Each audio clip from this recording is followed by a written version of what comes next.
I don't know how I got here, standing barefoot in the middle of my father's compound in Asaba, with rain beating my face, my wrapper tied anyhow around my waist, and my whole family staring at me like I was the thief.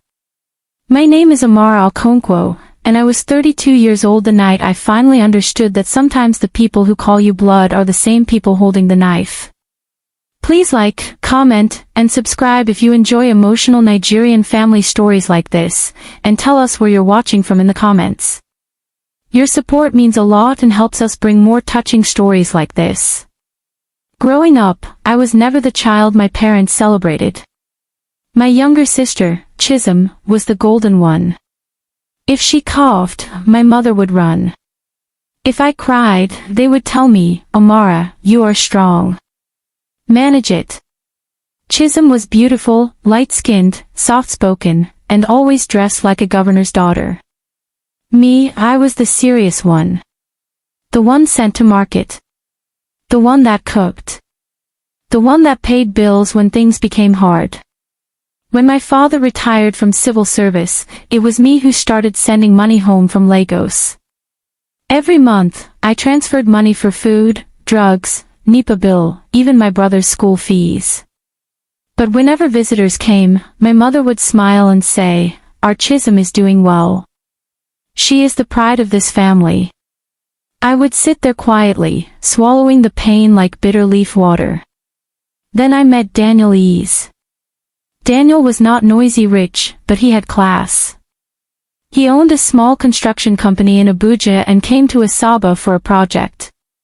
We met at my cousin's traditional wedding. I was arranging plates near the kitchen when he walked up to me and said, "You look like someone carrying everybody's problem." I laughed because he was right.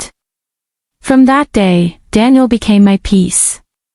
He listened to me. He respected me. He did not treat me like second-hand daughter. For the first time in my life, somebody looked at me and saw value. When I told my family about him, my mother frowned. "Daniel Ease?" she asked. "Is he serious?" "Yes, Mama." My father looked at me over his glasses. "Men like that don't just marry women like you." I felt my heart drop. "Women like me?" I asked. My mother quickly said, "We don't mean it like that. We just don't want you to disgrace yourself." But I understood them clearly. In their eyes, Daniel was too good for me. 2 months later, Daniel came for introduction. That day, my mother suddenly became sweet.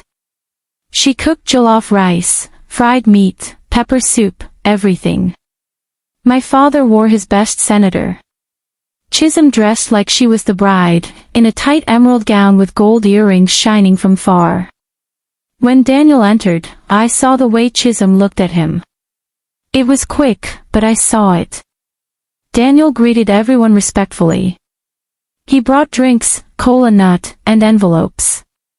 My parents smiled like they had always loved me. But after that day, Chisholm changed. She started calling me often. "Sister Amara, how is Daniel? Sister Amara, what work does Daniel really do? Sister Amara, does Daniel have brothers?"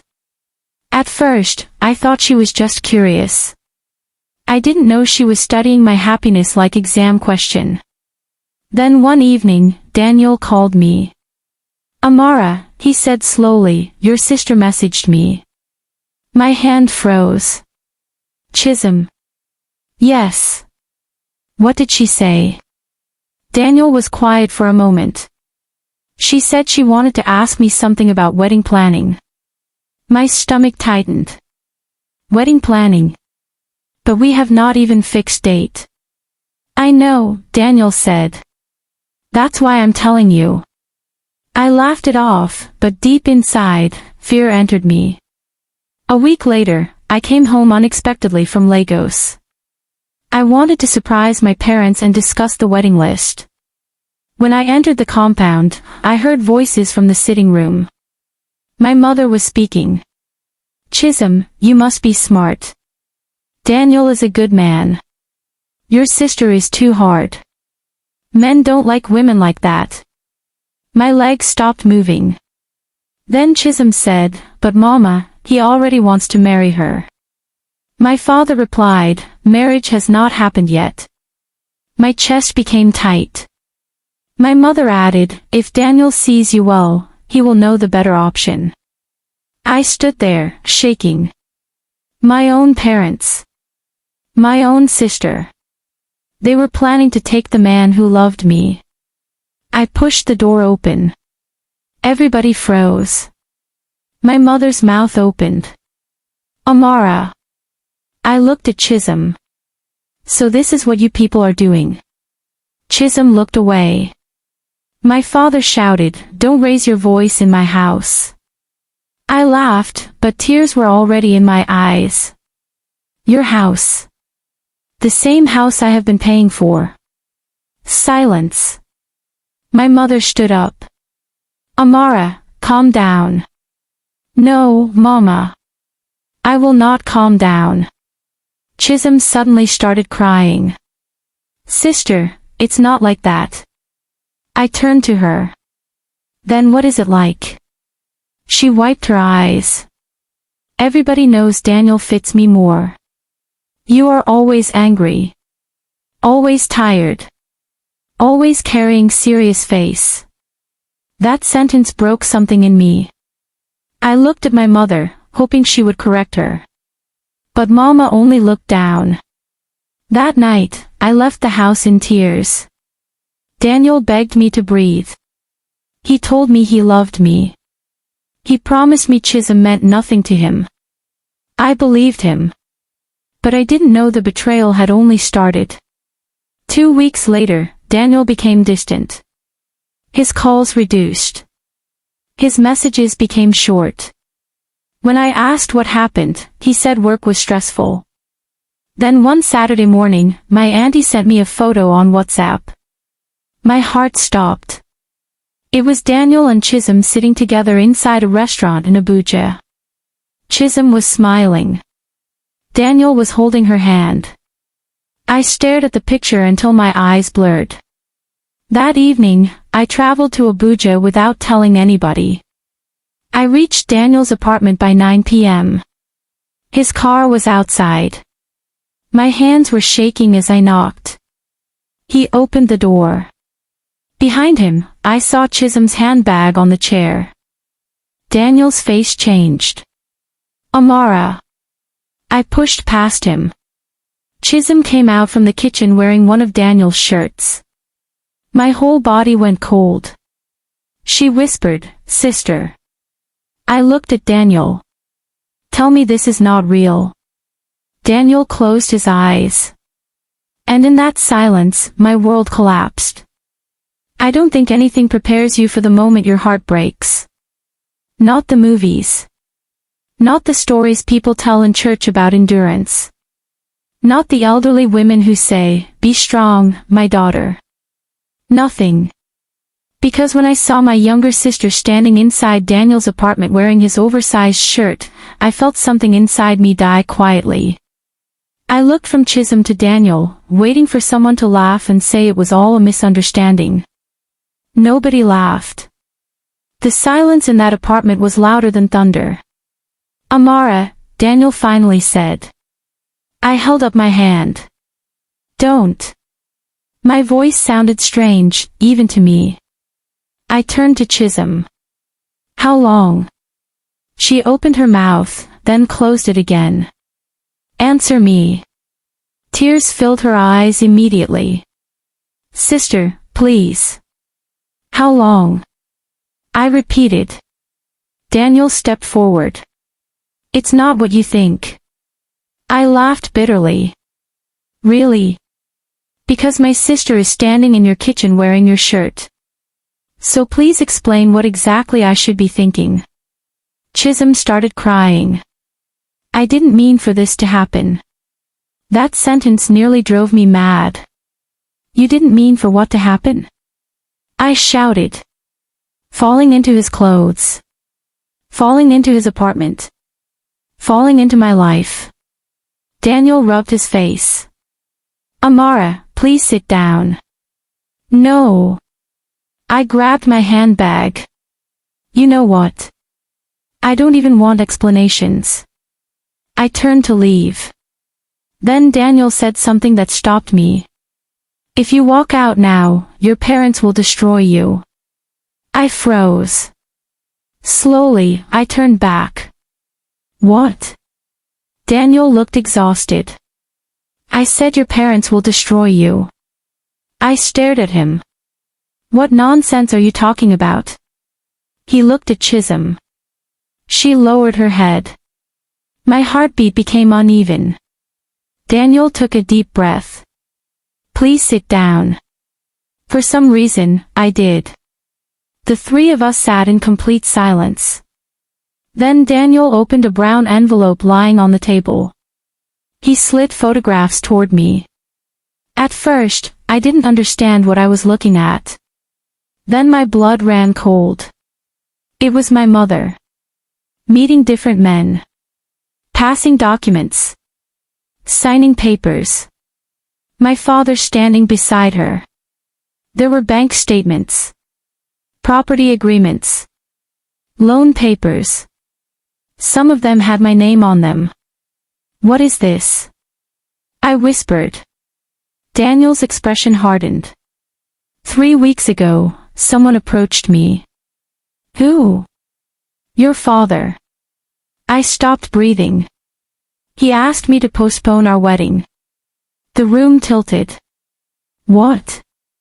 Daniel nodded. He said you weren't stable emotionally. That marrying you would become a burden. I shook my head. No. He offered me money. I stared at him. What? He told me to walk away from you. The tears that had stopped flowing started again. No, my father wouldn't. Daniel's eyes softened. He would. I looked at Chisholm. She couldn't even meet my eyes. Then she whispered. It's true. I felt sick. My parents did that. Chisholm finally looked up. It started months ago. What started? They borrowed money. I frowned. Borrowed money from who? Different people. Why? Chisholm burst into tears. Because Daddy wanted to maintain appearances. I stared. What appearances? The expensive lifestyle. Everything suddenly made sense. The parties. The clothes. The renovations. The unnecessary spending. Meanwhile, I had been sending money every month. Mama and Daddy were drowning in debt, Chisholm continued. They used your name as guarantor. The room became quiet. My voice came out barely above a whisper. They what? They used your details. I looked at Daniel. He nodded. That's what these documents show. I felt my hands trembling. They forged my signature. Daniel hesitated. Yes. I couldn't breathe. I stood abruptly. No. I started pacing. No. No. No. This couldn't be happening. My own parents. The people I had sacrificed for. The people whose rent I paid. The people I defended whenever friends told me they treated me badly. Daniel stood. Amara. I backed away. No. He stopped. I looked at Chisholm. You knew. Fresh tears rolled down her cheeks. I found out later. You knew. Sister. You knew and you said nothing. I was afraid. I laughed bitterly. Afraid? Then I remembered something. The restaurant photos. The hand-holding. The meetings. I turned sharply. So what exactly is going on between you two? Chisholm wiped her face. Nothing. I almost screamed. You expect me to believe that? Daniel opened another folder. The restaurant pictures were deliberate. I frowned. What? We wanted them to reach your parents. I blinked. What? Daniel sighed. The moment I discovered what they were planning, I needed help investigating without raising suspicion. I looked at Chisholm. She nodded slowly. They trusted me. My head hurt. So you work together? Yes. You couldn't tell me. Daniel's face twisted painfully. We wanted evidence. You let me think you betrayed me. I know. I burst into tears. You let me hate you. I'm sorry. I sank into the chair. Everything hurt. I didn't know who to trust anymore. Daniel crouched in front of me. I know I hurt you. You destroyed me. I know. I looked at him through blurred vision. Why didn't you trust me enough to tell me? His voice broke. Because if your parents suspected anything, they would move the properties immediately. I closed my eyes. My entire life had become unrecognizable. Then Daniel said quietly, "There's something else." I looked up. What? He hesitated. The debt isn't the worst part. Fear settled heavily inside me. What do you mean? Daniel looked toward Chisholm. She began shaking.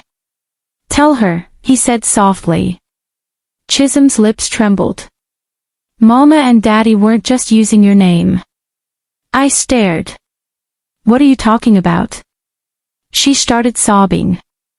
They've already sold the family house. The world stopped. What? They sold it 6 months ago. I couldn't hear properly. What? The buyers are coming next month.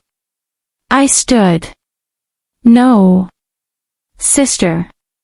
No. I backed away. That's impossible. It's true. I looked at Daniel desperately. He lowered his eyes. It's true. I covered my mouth. The house. The compound. The mango tree where we played. The place my grandmother died. Gone. Sold. Without telling me. They said once you married Daniel, Chisholm whispered, you wouldn't notice. I felt physically ill. They planned to move to Abuja. And leave me? I asked.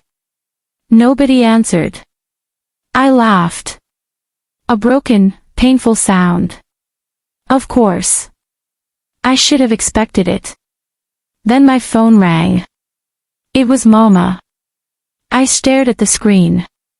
Daniel looked at me. Don't answer.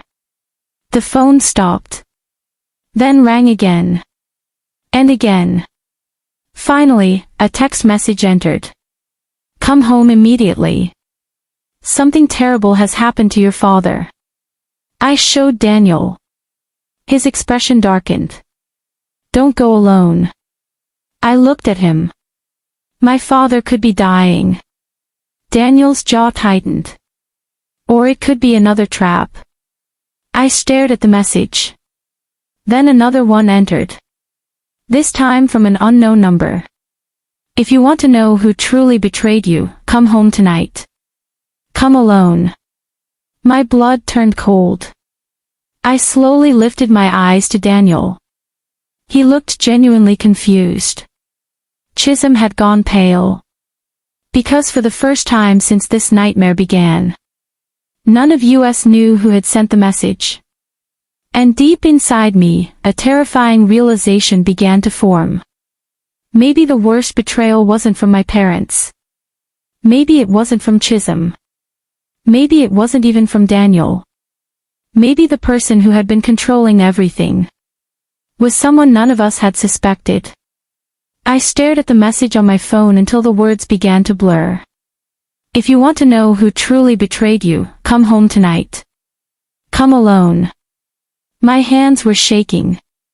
Daniel stood beside me, his expression tense. Amara, don't go by yourself, he said firmly. Chisholm wiped her tears with the back of her hand. Please, sister. This doesn't feel right. I looked at both of them. Just a few hours ago, I had believed these two people had destroyed my life. Now I was sitting in Daniel's apartment, discovering that the people who had raised me had used my name to take loans, forged my signature, sold our family house, and planned to abandon me. What else was left to lose? I have to go, I said quietly. Daniel ran his fingers through his hair. Then I'm coming with you. No. Amara. No, I repeated. If this is really about me, I need to face it. He looked like he wanted to argue, but instead, he reached into his pocket and handed me something. A small recording device. Keep this with you, he said softly. If anything happens, press this button. I nodded. Then I left. By the time I arrived in Asaba, the rain had started again. The compound looked exactly the same. The mango tree still stood in the corner. The cracked flower pots still lined the veranda. Yet somehow, it no longer felt like home. I pushed the gate open. Mama rushed toward me immediately. Amara. Her eyes were swollen from crying. Daddy is inside, she whispered. I walked into the sitting room. My father sat on the sofa with his head lowered. He looked older. Smaller. The proud man who had always spoken to me with authority suddenly looked defeated. You called me, I said. He couldn't look at me. I'm sorry, he whispered. The words caught me off guard. My father had never apologized to me before. Where is Chisholm? Mama asked. She's safe. Silence. Then Daddy finally spoke. It wasn't supposed to happen like this. I folded my arms. Then how was it supposed to happen? He closed his eyes. We trusted the wrong person. A strange chill ran through me. What person? Mama and Daddy exchanged nervous glances. Then Mama whispered the name. Auntie Ifioma. I blinked. What? My mother's older sister. The woman everybody respected. The woman who prayed loudly in church. The woman who settled family disputes. The woman who always called me my daughter. No, I said immediately. It was her, Daddy replied weakly. I laughed bitterly. You're blaming Auntie Ifioma now. Mama burst into tears. She introduced the investment. Daddy nodded. She handled the paperwork. She said she knew people who could multiply our money. I stared at them. You're lying. Daddy shook his head. We were greedy, Amara.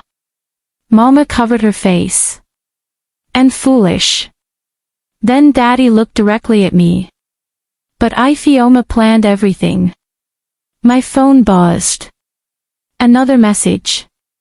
The truth is in Auntie Ifioma's house. Come now. My heart almost stopped. Auntie Ifioma lived 10 minutes away. By the time I got there, it was almost 9 p.m. The lights in her compound were on.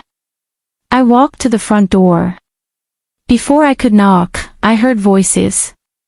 I froze. She suspects something, a woman said. Auntie Ifioma. Relax, a man's voice replied. We already sold the house. I stopped breathing. And Amara? Auntie Ifioma asked. The man laughed. Nobody listens to that girl. I pressed Daniel's recording device. Then I pushed the door open. The room fell silent. Auntie Ifioma stood up so quickly that her chair nearly fell. Amara. I looked around. Loan documents. Property papers. bank statements. And sitting beside her, the family lawyer. The same man who had witnessed all our important transactions for years. I felt sick. It was you, I whispered. Auntie Ifioma recovered quickly. You shouldn't be here. I took another step forward. You forged my signature. Silence. You manipulated my parents. Silence. You sold our family house. Her expression hardened. Your parents agreed. The words hit me like a slap. I looked at the lawyer. You helped her. He adjusted his glasses. It was business. Business. I laughed. You destroyed my family for business. Auntie Ifioma folded her arms. Destroyed, she snapped. I built this family. You stole from this family. She pointed at me. Do you know how many years I sacrificed? Your mother had nothing before I helped her. Then why ruin us? Her face twisted. Because I was tired. The room became quiet. I was tired of helping everybody, she continued. Tired of carrying burdens. So you decided to become a thief. She glared at me. You think you're better than me? No, I said softly. I think I chose differently. For a second, something flickered across her face. Then she laughed. It doesn't matter. Nobody will believe you. I lifted Daniel's recorder. They don't have to. The color drained from her face. Everything happened quickly after that. Daniel arrived with Chisholm. Apparently, he had followed me from a distance. The police were called. The recordings were handed over. The forged documents were investigated. The lawyer confessed. Bank accounts were frozen. Auntie Ifioma was arrested. The woman everybody trusted. The woman who had smiled in church every Sunday. The woman who had called herself the backbone of the family. Weeks later, our family sat together again. Only this time, everything had changed. Daddy looked at me. I failed you. Mama wiped her tears.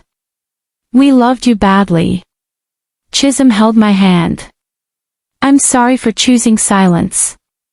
I looked at them. For years, I had wanted this moment. Their apology. Their regret.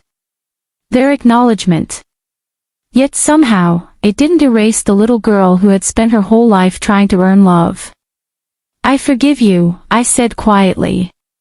Mama burst into tears. But forgiveness isn't the same as forgetting. Daddy nodded. We understand. And for the first time in my life, they actually listened. 3 months later, Daniel took me back to the cafe where our story had begun. He reached across the table. I almost lost you. I smiled sadly. You did lose me for a while. He squeezed my hand. I'll spend the rest of my life earning your trust again. I looked into his eyes. The same eyes that had once become my safe place. Love wasn't perfect.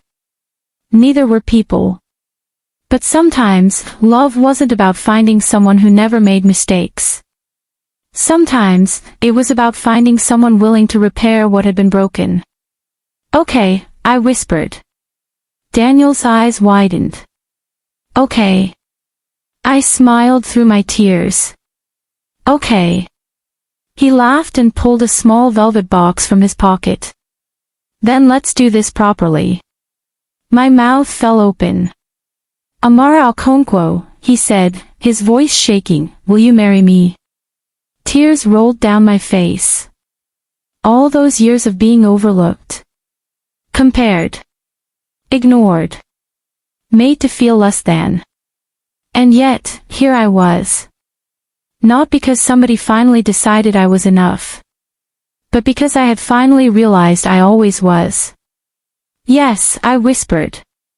Then louder. Yes. And as Daniel slipped the ring onto my finger, I silently thanked the version of myself who had survived betrayal without becoming bitter. Because sometimes, the family that breaks you teaches you how to build boundaries. Sometimes, betrayal reveals the people who truly love you. And sometimes, losing the version of yourself that begged to be chosen becomes the greatest blessing of all. If this story touched your heart, please like, comment, and subscribe, and tell us where you're watching from in the comments. Your support means more than you know, and it helps us continue sharing powerful Nigerian stories about love, family, betrayal, healing, and the strength to rise again no matter how many times life tries to knock you down.